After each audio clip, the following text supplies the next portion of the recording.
Áviles. Olha, vamos já pedir para o Sombra dividir a tela com o nosso entrevistado, que é o Dr. Leonardo Lourenço, não é isso, Sombra?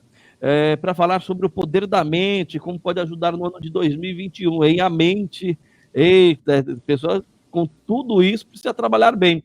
Dr. Leonardo Lourenço, bom dia, bem-vindo, tudo bem? Olá, bom dia, muito obrigado pelo convite, Carlos. Bom dia, Miriam. É uma honra estar aqui com vocês para discutir esse assunto tão instigante que é como a nossa mente pode nos ajudar aí a atravessar as dificuldades desse ano novo. Maravilha. E falando sobre poder da mente, e como pode ajudar no ano de 2021. 2020 foi um ano difícil, né? Tantas e tantas pessoas que infelizmente aí caíram em doenças, principalmente ali depressão, ansiedade. As pessoas ficaram com a mente um pouco balançadas nesse ano de 2020, hein, doutor? Pois é, que ano, hein, pessoal? Que ano a gente passou. Muitos desafios, uma situação, talvez o ano mais desafiador da vida de qualquer pessoa foi esse ano que a gente passou. Dificilmente a gente vai enfrentar algo tão difícil aqui para frente, né? Então, ter o controle da própria mente, ter saúde mental e ter paz emocional é uma das formas mais básicas e importantes para a gente enfrentar essas dificuldades, né? Porque se a gente estiver abalado emocionalmente, todos os problemas se tornam piores e mais difíceis, né? Então agora com essa virada de ano, né? Virada de página, virada de capítulo, 2020 virando 2021, pode ser uma grande oportunidade para a gente rever várias coisas na nossa vida que não andam bem para entrar nesse ano de forma mais adequada. No meu caso, por exemplo, 2020, eu tinha várias coisas na minha vida que eu andava meio assim, deixando de lado, empurrando com a barriga, varri um pouco para debaixo do tapete. Aí, pum, vem a pandemia e nos coloca contra a parede, né? Então, várias coisas que eu deixava meio de lado em questão de organização financeira, mudar os meus filhos de escola, mudar de casa, várias coisas eu acabei fazendo, impulsionado pela pandemia, pelo ano desafiador, mas várias dessas coisas já estavam lá, de alguma forma, quietinhas, eu tentava ignorar, que nem fosse um pequeno bode na sala, que a gente prefere deixar ele lá. Só que se a gente deixa esse bode, ele começa a dar cria, começa a feder, e não vai dar certo se a gente não encarar isso de frente, né? Então, esses desafios, essas situações inusitadas, muitas vezes servem para expor muita coisa que está mal guardada, mal parada, e que pode servir de oportunidade para a gente evoluir, aprimorar e prosperar, né? Doutor, muito se fala realmente em pandemia, o que lesionou a mente de muita gente, né? Deixou realmente. É um ano que, pelo poder da mente, nós podemos esquecer? É muito difícil a gente conseguir esquecer, né? E, aliás, seria um desserviço a gente fazer isso, né? Tentar, porque esse esquecimento, fugir, evitar ou se afastar de alguma coisa negativa é uma das formas de ser controlado, de ser subjugado, de virar escravo deste problema. Tudo que a gente tenta varrer para debaixo do tapete, não enfrenta, deixa de lado, vai crescendo, vai tomando poder e controlando a nossa vida. Então não é uma questão de esquecer, é muito mais de aprender, de usar a oportunidade para se desenvolver. Acho que esse é um caminho bem mais próspero, bem mais eficaz para lidar com uma situação desafiadora, seja a pandemia, seja qualquer outro problema pessoal que a gente enfrenta. Oi, Miriam, depois não. Pode falar, Feliz. Não, tirar o ano de 2020 como uma lição mesmo, né? Como aprendizagem. de tudo que passamos, de tantas coisas negativas que passamos no ano de 2021, mas sempre olhando aquele lado, o que pode mudar a partir de agora, o que eu posso melhorar, o que eu posso fazer de diferente. Em tempos de pandemia, a gente viu as famílias unidas, e lutando para se reunirem. Olha só, lutando para se reunirem. Quantas e quantas famílias, quando faziam aquelas confraternizações, o primo não ia, era a tia que não ia, era o pai que não queria participar. E nesse ano de 2020, a gente percebeu que as famílias queriam, estavam lutando. Então, eu vejo também o ano de 2020 tirando como aprendizagem essas lições que deixou esse ano que passou tão negativo, né? Perfeito. Isso que você falou, Carlos, é fundamental, porque você falou, citou família, e foi importante você falar o que eu posso fazer para ajudar, para me aprimorar, para me desenvolver, né? Porque se a gente fica numa postura muito de esperar que as pessoas mudem para minha vida melhorar, esperar que o mundo se resolva para minha vida ficar bem, esperar que as circunstâncias fiquem boas, esperar que o ambiente se transforme para melhor, para que eu me sinta bem, é melhor esperar bem sentadinho, porque provavelmente não vai acontecer, né? Se a gente não ler os sinais das lições que a gente precisa ter, isso dificulta muito a nossa vida. Eu posso citar outro exemplo que aconteceu comigo no meu próprio casamento, né? No meu próprio casamento. Então, no começo do meu casamento, tinha uma postura da minha esposa que me incomodava tremendamente, me irritava, me angustiava, que era a forma que ela lidava com os problemas ou com as questões. Eu achava ela muito lerda, muito passiva, muito devagar para resolver, porque aquilo me deixava angustiado. E óbvio que se aquilo continuasse da forma que estava, a gente ia caminhar para lados diferentes de uma trincheira e a coisa não ia ter um futuro muito promissor, né? Até que eu fui percebendo e me caiu uma ficha que no fundo, aquilo que eu via no começo do meu casamento como lerdeza, na verdade era serenidade. O que eu via como passividade, na verdade era uma paz íntima de espírito que ela tinha e que me faltava. Então o bobo da história era eu. Então se eu continuasse nessa questão de reclamar, então eu ficava assim, e aí, você já ligou lá para pedir o orçamento do interfone? Já levou o carro para revisão? E todo dia eu ficava cobrando.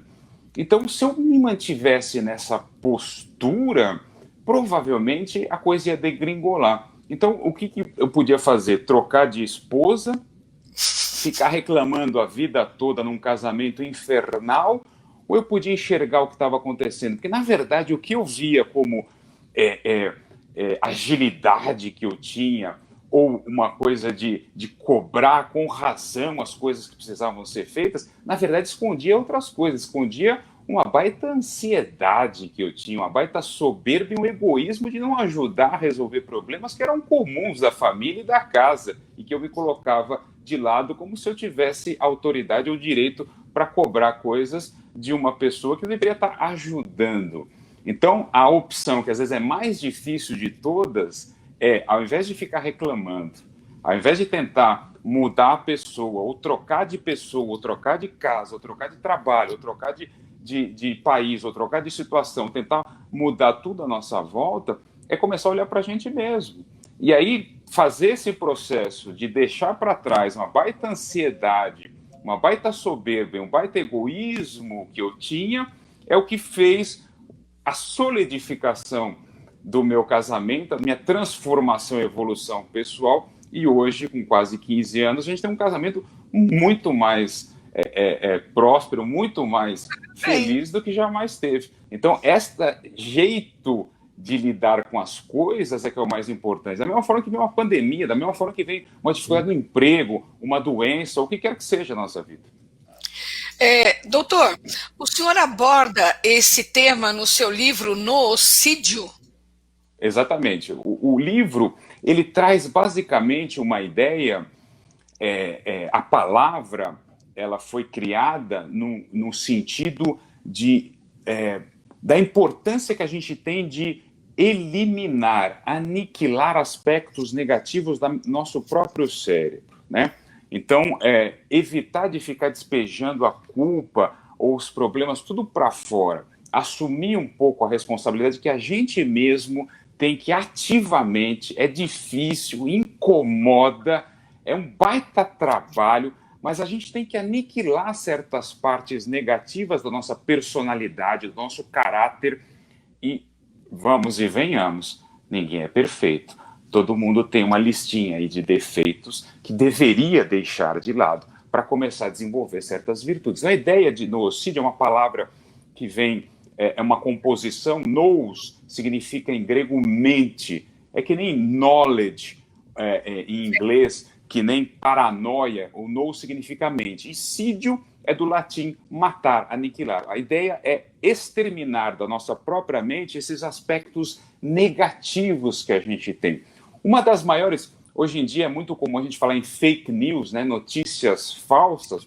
Em neurociência, uma das maiores fake news que existem é a gente pensar que a gente só usa 10% do nosso cérebro. Esqueçam, isso é completamente irreal. A natureza não conceberia a estrutura mais complexa que a gente tem conhecimento no universo, deixando 90% oco, 90% vazio, sem uso. Isso não existe. A gente usa 100% do nosso cérebro o tempo todo. O que acontece muitas vezes é que tem 90% do circuito disparando coisa tóxica, negativa, medo, raiva, angústia. Então, se fosse...